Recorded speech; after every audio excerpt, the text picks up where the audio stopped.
Welcome once again. The Health Department's Director General, Dr. Anban Pillay, says some parts of the country could move to alert level 3 of the nationwide lockdown as early as this week. President Cyril Ramaphosa last week announced that pending consultations with stakeholders, areas with low infection rates could move to alert level 3. This would see more industries reopening and an easing of some of the strict stay-at-home regulations. We have now on our Zoom line Dr. Pillay. Dr. Pillay, a very good morning to you. Quite a few things to talk about this morning, but let's just talk about the latest statistics that have come out, putting the Western Cape at 61.1% of the country's infection rate. What's happening in the Western Cape, and what can be done to try and curb this? The Western Cape is largely driven by clusters of infection. There are particular areas within the Western Cape that have very high levels of infection. And our intention is to limit the spread of infection in those areas. We've been in contact with the Provincial Department of Health in the Western Cape. We've shared a very detailed plan about how they plan to curb the spread. It largely seems to be community-driven infection, predominantly in supermarkets and the workplace, where most of these infections have actually occurred. And so the idea is we would have a stricter lockdown of those areas and isolation of movement from those areas, screening and testing of individuals, so that the spread from those areas doesn't move into the other areas within the Western Cape.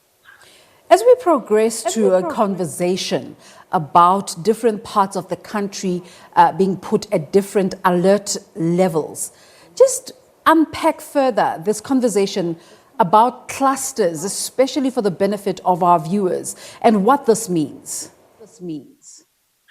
I think it's important in terms of the alert levels to understand that they are intended to classify areas, largely districts, that have a particular level of infection. And as the level of infection increases, we would want to reduce the activity in those areas so that we do not allow the spread of the infection to other districts within a province or other provinces as well. And so the alert levels are intended to allow us to have a level of differentiation across the country. So, for example, you gave the example of the Western Cape that has high levels of infection. And so clearly the restrictions in those areas must be quite significant to limit movement and other activities. Whereas there are other areas in the country, more rural areas, where the infection rate has been very low. In fact, some places they've never had an infection at all. And those areas clearly can have a more normal activity or less restriction in terms of the activity. They don't need to have the same level of restrictions. So we're looking at a differentiated model across the country to allow people to go back to work and the other activities that need to be performed. So we move back to a more normal society in those areas. How does that differentiated model work in one province, for argument's sake, where you have a Gauteng, let's take that, for instance, where the current numbers are 2,343. They're at 14.3% of the infection rate in the country. But you want to have different areas in that one province have different alert observations. Yes, so the idea is that within the province, there would be a concentration usually of infections in a particular area. And identifying that area is critical. And the next step is then to isolate that area from the other areas. So by having the different alert levels, you're able to allow activity in the surrounding areas to continue while you isolate this area and deal with the infection there and prevent it from spreading to the other areas. Obviously not allowing entry into the area of people from other areas, because then that would allow the spread of the infection to those other areas. Dr. Pillay, there's been a conversation about awareness levels. Media is doing as much as it can. I don't know what your thoughts are about media dissemination of information about COVID-19. Do you feel that the South African public is sufficiently aware of the protocols they need to follow in terms of trying to curb COVID-19 and its spread? I think there is a good understanding generally of what COVID is about and the measures that need to be taken in order to prevent the spread of COVID. But remember that knowledge in itself doesn't necessarily change behavior. I mean, everybody knows that, for example, not wearing a seatbelt has a risk, but there are people that don't do that. So we need to move from also, in addition to sharing information, to also understanding how do we influence behavior, because people who don't wear a mask, who don't sanitize, who don't maintain the social distancing, for example, are measures that people understand, but they need to be reminded because their old habits don't allow them to continue with that. Or secondly, they believe that maybe they're not going to be infected. And so we need to explain to people in more detail why it's important that we adhere to these measures. They're not measures to benefit somebody else. These measures will benefit you as well as your family, because once you become infected, you also place your family and those around you at risk as well. So I think we need to move from information as well as to influence behaviors and make sure that people understand the implications of their decisions, because often that's part of the problem. Dr. Pillay, let's go to another conversation now. It's a debate around the efficacy of the country's response, with the Academy of Science, ASAF, releasing a statement yesterday. The conversation is around responses, whether the government's responses are all valid, while individual participants are coming out in the process, discrediting the process, with others branding some of the lockdown regulations as unjustified. What's the real situation here? I think it's important to separate two things. The first is that the evidence that we've used to implement the lockdown and the evidence that we are using to now implement the differentiated model is based on information, evidence, and science. I think the WHO has recognized that and has complimented South Africa for doing so. Even the World Bank has done so, and many other organizations as well. I don't think there's any dispute about that, and anybody who suggests that probably doesn't really know what's going on in terms of the decision making. I think we must separate that from the process of regulation. So these specific comments relating to the unscientific issues relate particularly to the regulations that were linked to the lockdown on the commercial restrictions. So, for example, when you go into a store that you cannot buy open shoes, you can only buy closed shoes, etc.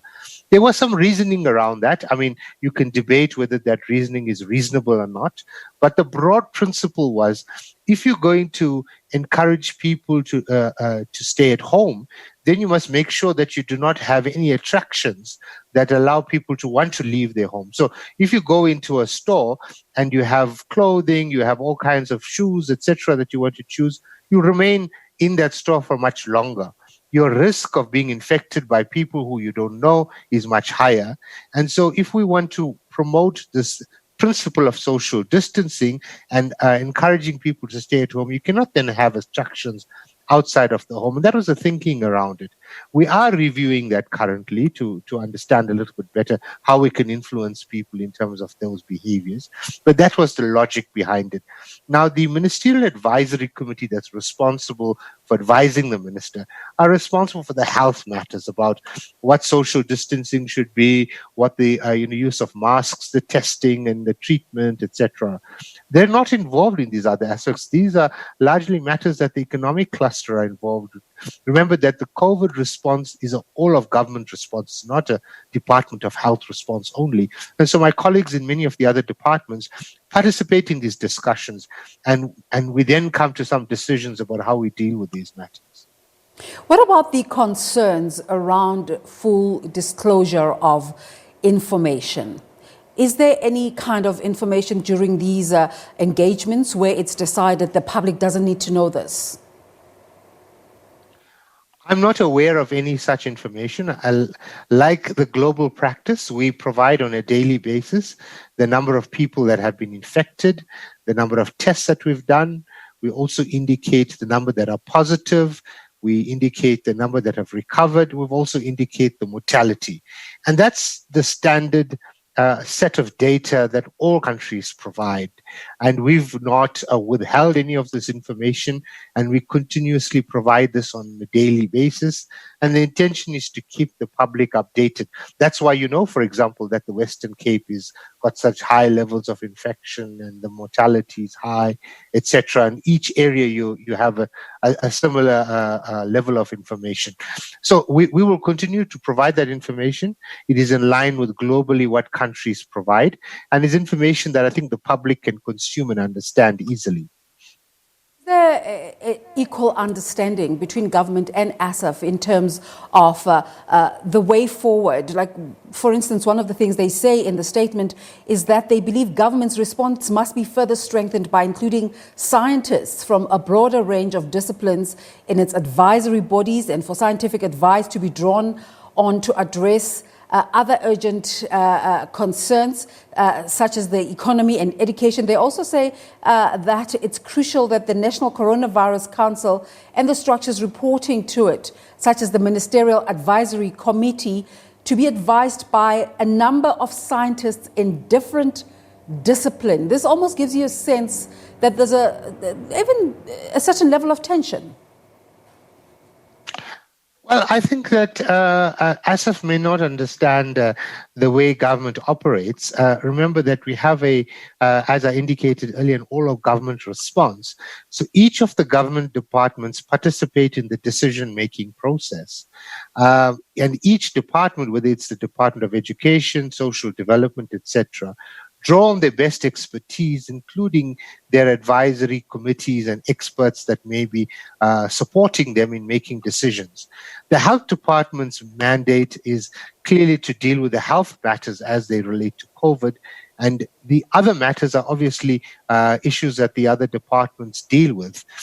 I do agree, though, that in the health sector, one of the expertise that we need to look at and bring on board is behavioral science. Because you asked me the question earlier about whether we're doing enough. And I think the point is that the media may be doing enough in sharing information, but what we need to understand is that how do we take that information and make sure it impacts behavior change? So when a person hears that he needs to wear a mask, he or she actually goes and gets a mask and wears it all the time, because I think that's the key part of this that we need to close the loop on. And so I do agree on behavioral science. We need to include more experts in that area, because that'll be critical for us. But I think many of the other departments, whether it's education, social development, economy, etc., have experts within their environment, and that's what they draw on in making their recommendations to the National Command Council about how the various sectors need to be structured during this time. Dr. Pillay, we invited our viewers to contribute to this conversation this morning, and at this point we're going to bring in some of those tweets. The first one coming from Peter Lekba Mujapilu, saying, my question is, why are we moving to the lower levels while the number of infections as well as the death keep on rising? We're on level 5 when cases were less, now approaching level 3 with above 15,000. Balance me here. Please note that question, Dr. Pillay. Let's go to another one. Masinya saying, is South Africa ready to move to level 3 in terms of their healthcare system and capacity? And why are we still having relatively lower numbers of tests per 24-hour cycle? All right, another one. The Observer saying, what's government hoping to achieve by maintaining the lockdown? The virus will not disappear. The cases we're seeing now occurred during level 5 anyway. Dr. Pillay, your thoughts about those questions? Thank you for those questions. Firstly, let me say that the infections are increasing, and they will continue to increase, and that's the reality. As long as we don't have a vaccine or an effective treatment, we're likely to see many more infections, and that's the reality of COVID across the world. In moving the levels from 4 to 3, remember we're talking about a differentiated model. In those areas where the infections are high and increasing, they are not going to be moving to lower levels because they need to be contained and prevented from spreading. And so those will remain at the higher levels. It's only those areas where the infections are low or there's no infections that will be moving to the lower levels of alert. On the question about the number of tests, I think it's important to highlight that the tests need to be targeted. If you look at our community screening and testing, you will see that the level of positivity that was achieved, we had to do almost 40 tests in order to get one positive case, which means that there were very few people in the community that were infected on the door-to-door screening. So simply going out and just testing everybody is a waste of time as well as resources and money. And it will be more appropriate to target that screening in the areas that are at high risk. So the number of tests that are done is not as good an indicator as where you're testing, the quality of the testing you're doing. Are you doing it in the right areas? And then finally, the question around the lockdown. Well, remember the lockdown was a level 5 effectively. We've moved to level 4. And you've heard the president indicate that we're now going to move to level 3 very soon. And so you can see that we're actually easing off the lockdown in those areas where it is possible to do so, to emphasize that there are areas that it will not be possible to do so simply because their infection rate is so high that doing so will not be appropriate at this time. Continuing with our conversation with Dr. Anban Pillay, but at this point we say goodbye to our SABC 2 viewers. Dr. Pillay, just to continue with the conversation, the move to level 3, what work is being done in the background in this regard? What considerations are being taken into, what considerations are being looked into? But also, are you able to give us detail at this point?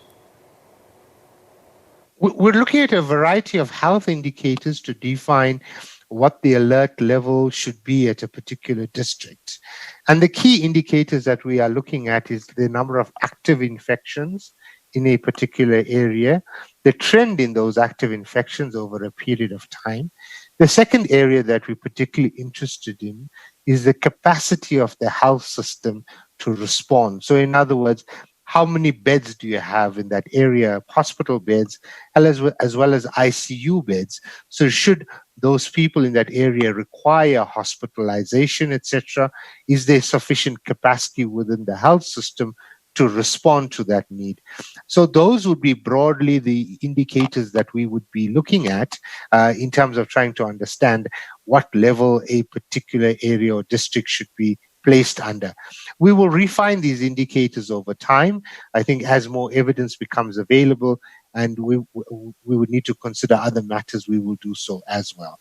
The alert levels then define to a large extent what would be the economic activity, social activity, transport, human movement, etc., which is then linked to that. The conversation right from the beginning has been about the flattening of the curve.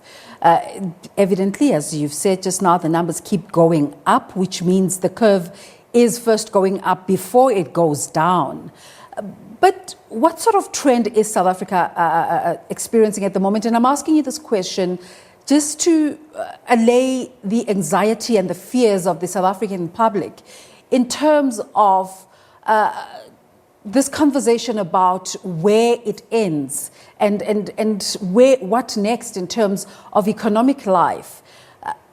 How are we observing the curve in terms of South Africa as compared to other countries? Is it moving the way we thought it would?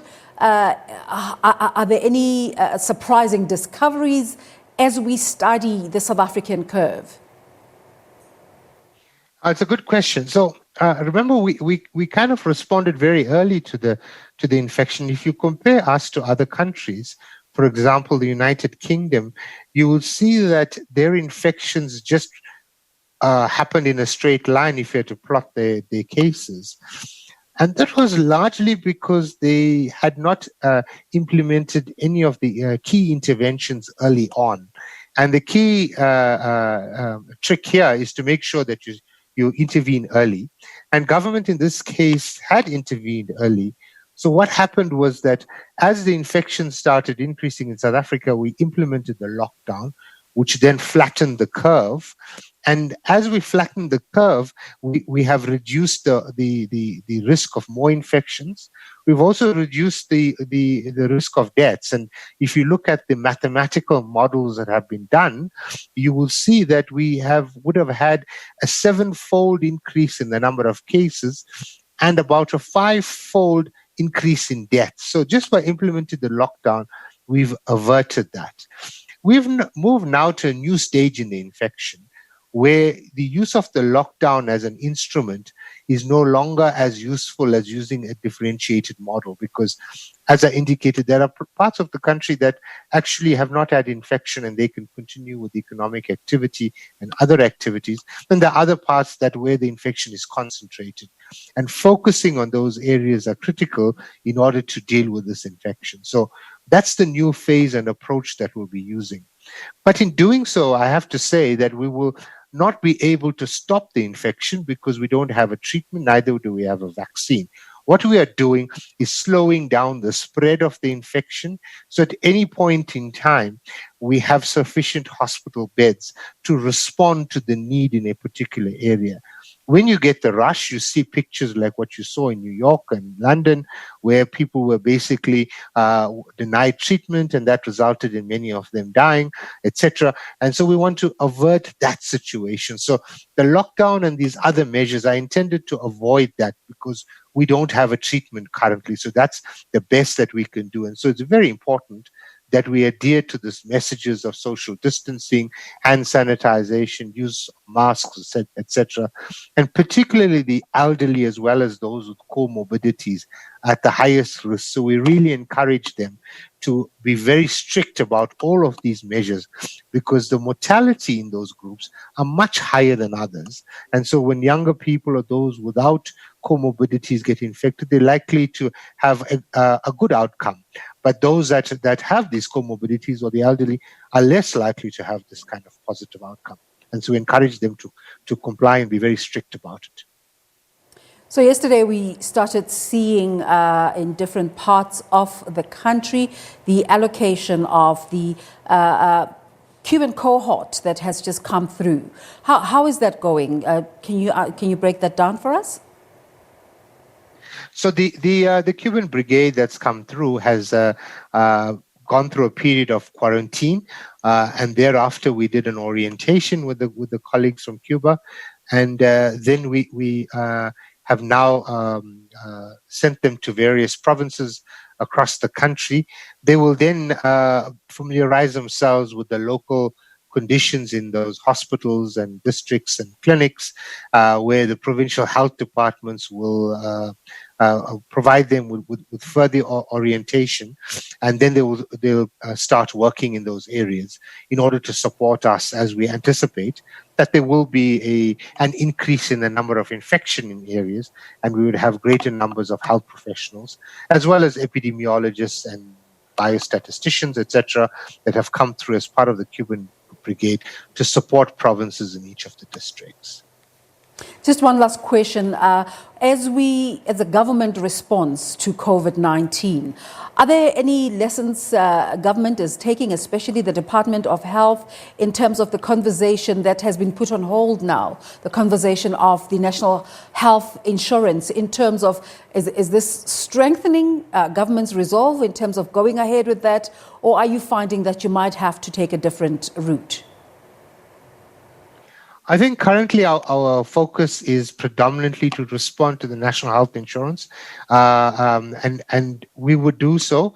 But at this stage, we have the COVID infection outbreak, and so once we deal with this epidemic and we have it under control, we will then continue with our work around the national health insurance, particularly the legislation that is currently in the parliamentary process and preparations in place. Many of the NHI building blocks are actually being supported currently by the COVID response, our information systems, our coordination, etc., which we need to do in response to COVID, actually do contribute to the NHI response as well.